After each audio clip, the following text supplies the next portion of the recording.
Լիլիթ Բլեյան, երգահան։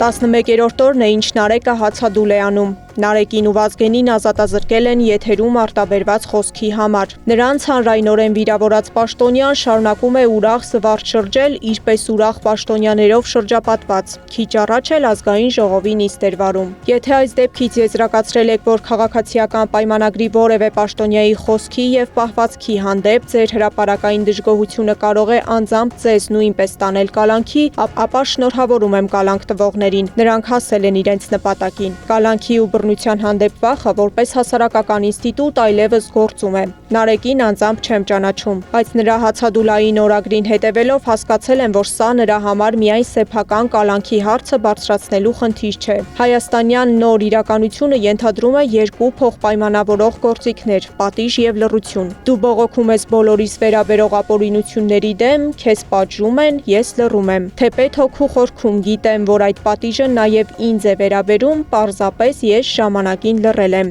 իսկ դու ահա այդքան խելամիտ չես գտնվել ու պատժվել ես։ Հետևաբար ես խորացնում եմ ու թանձրացնում եմ իմ լռությունը։ Լռությունը հերթական կալանք պատժից թանձրանում է, ինչպես խավարը փակվող դռնից։ Սա գեղարվեստական պատկեր չէ, սա մեր սովորական դարձած իրականությունն է։ Ազատություն ապօրինաբար կալանավորված բոլոր քաղբանտարկյալներին։